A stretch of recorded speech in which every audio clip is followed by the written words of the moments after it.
देखिए, औरंगजेब जी का जो इस प्रकार का इतिहास रहा, अपने जीवन काल में सवा मन जिन्हें उतार कर जो भोजन करने की बात इतिहास में लिखी है, मैं समझता हूं कि अनादि काल से धर्म के प्रति मानव सभ्यता जब आकार ले रही थी, तब से हम एक अदृश्य शक्ति को मानते हैं। ईश्वर की पूजा करने का अधिकार सबको है। उस समय जो उनके उनके इतिहास के पन्नों पर जब पढ़ते हैं, मैं समझता हूं औरंगजेब जैसे व्यक्तित्व की अगर कोई व्यक्ति प्रशंसा करता है तो उसका दृष्टिकोण किसी दूसरे प्रकार का दृष्टिकोण होगा, वो निंदनीय दृष्टिकोण है जिसकी मैं निंदा करता हूँ। अच्छा, राठौर साहब, जिस तरीके से गोविंद सिंह डोटासरा ने कहा है कि हमारे कार्यकाल के दौरान कॉन्स्टिट्यूशन क्लब का उद्घाटन किया गया, राठौर साहब खुद मौजूद थे, अब वापस कर रहे हैं।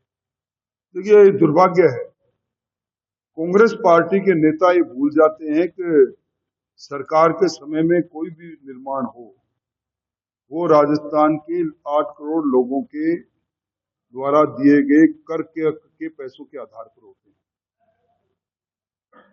कॉन्स्टिट्यूशन क्लब बना, प्रतिपक्ष के नेता के रूप में उस समय मैं उसमें था कार्यक्रम में, उसका शिलान्यास भी हुआ, उसका लोकार्पण भी हुआ, परंतु कॉन्स्टिट्यूशन क्लब चले कैसे, उसकी चलने वाली जो एजेंसी थी उसका चयन नहीं हुआ। उसका चयन अब हुआ, और किसी भी शुभ काम में मैं समझता हूं, मैं तुमसे अपील करूंगा कि पहला दिन है, कॉन्स्टिट्यूशन क्लब हमारा इस देश का सबसे अच्छा कॉन्स्टिट्यूशन क्लब है, उसको तत्समय के विधानसभा अध्यक्ष सीपी जोशी जी को और मैं मुख्यमंत्री जी अशोक गहलोत जी को धन्यवाद दूंगा। पर इसके शुभारंभ पर उनको आना चाहिए, सकारात्मक दृष्टि से देखना चाहिए, खींच मिटाने की कोशिश उनको नहीं करनी चाहिए।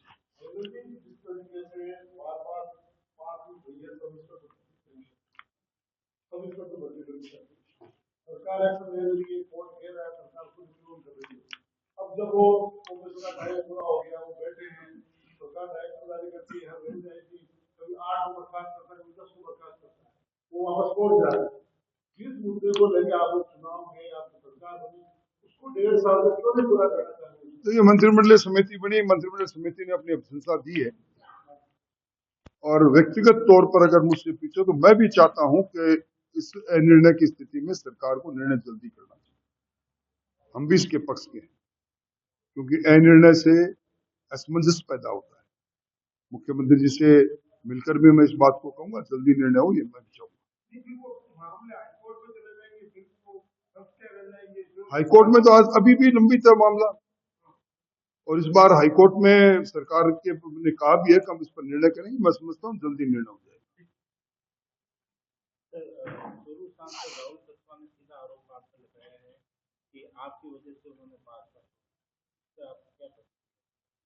देखिए, जिस परिवार को 11 बार टिकट मिली, लोकसभा की टिकट मिली उनके पिताजी को 6 बार, उनको खुद को टिकट मिली, उनकी माताजी को मिली, एक बार टिकट कटी, और टिकट कटते ही जिस पार्टी के विचार के साथ वो अपने आप को जुड़ने का दावा करते थे, जिस राम मंदिर के निर्माण पर बड़े बड़े पोस्टर लगाते थे, जिस मोदी जी को वो दुनिया का सबसे बड़ा नेता कहते थे, जिस राहुल जी के लिए उनकी टिप्पणी मुझे अभी भी याद है, उन्होंने कहा, मुझे मैं शर्मसार हूं कि मेरा नाम भी राहुल है और राहुल गांधी का नाम भी राहुल है।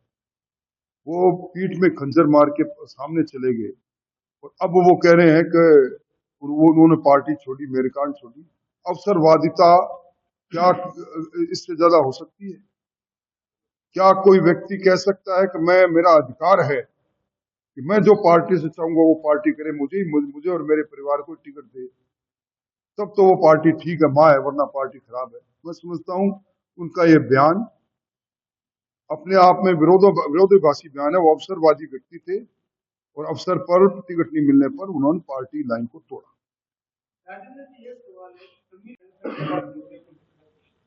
भारत की जो वर्तमान जनसंख्या नीति है और स्थिति है, आगामी चुनाव में आप क्या देखते हैं? जो 13 साल के अल्पसंख्यक थे वो 18 साल में जाएंगे, या 3 साल में वो 18 साल में जाएंगे? देखिए, देश के प्रधानमंत्री जी ने अब कहा है कि देश का मानव संसाधन हमारी सबसे बड़ी संपत्ति है,